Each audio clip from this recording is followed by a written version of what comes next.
individual, any institution, any government, if they feel aggrieved, real or imaginary, they have the right to approach the honorable courts. I do not see anything abnormal in that. Whatever it is,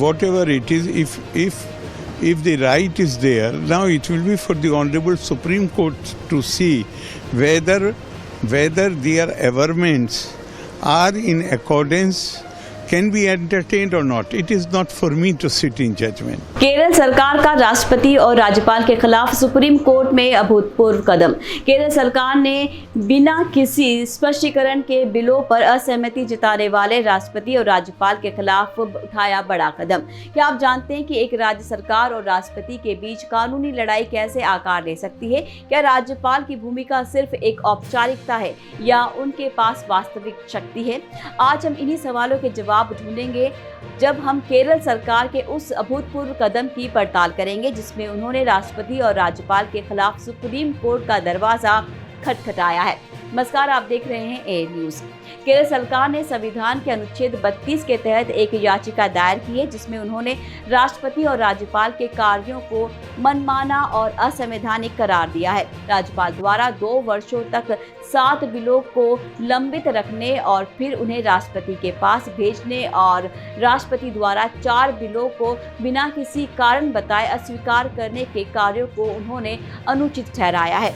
इस घटनाक्रम की शुरुआत, वर्तमान स्थिति और भविष्य पर प्रभाव को समझने के लिए हमें भारतीय संविधान की गहराई में जाना होगा। अनुच्छेद 200 और 201 के तहत राज्यपाल को बिलों पर अपनी सहमति देने या उन्हें राष्ट्रपति के पास भेजने का अधिकार है, लेकिन इसमें यथाशीघ्र कार्रवाई करने की बात भी कही गई है। केरल सरकार का आरोप है कि राज्यपाल ने इस अनुच्छेद की भावना का उल्लंघन किया है। इस घटनाक्रम की आलोचनात्मक और विश्लेषणात्मक समीक्षा से पता चलता है कि ये सिर्फ केरल की समस्या नहीं है बल्कि ये भारतीय लोकतंत्र की एक बड़ी चुनौती है।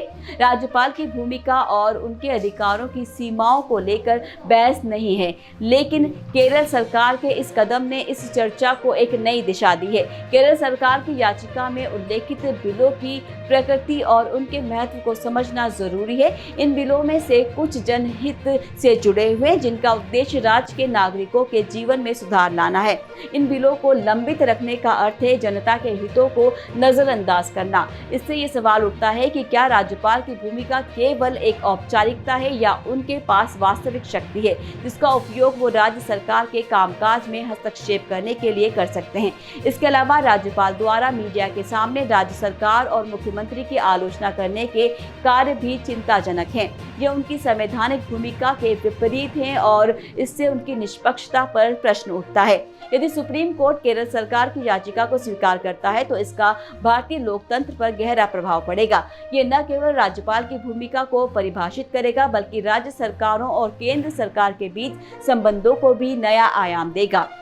इससे राज्यों की स्वायत्तता और उसके विधायी अधिकारों की रक्षा हो सकती है। इस विवाद से यह स्पष्ट होता है कि संविधान में निहित शक्तियों का संतुलन और उपयोग की प्रक्रिया को लेकर गहन विचार विमर्श करने की आवश्यकता है। ये मामला न सिर्फ केवल केरल के लिए बल्कि पूरे देश के लिए एक महत्वपूर्ण प्रश्न उठाता है कि क्या राज्यपाल और राष्ट्रपति के बीच शक्तियों का उपयोग सही ढंग से हो रहा है। तो ये थी हमारी खास वीडियो। अगले वीडियो में हम फिर से आपसे मुलाकात करेंगे और जानेंगे सुप्रीम कोर्ट के फैसले से क्या परिवर्तन आ सकते हैं। फिलहाल आज के वीडियो में बस इतना ही। दीजिए विदा। नमस्कार।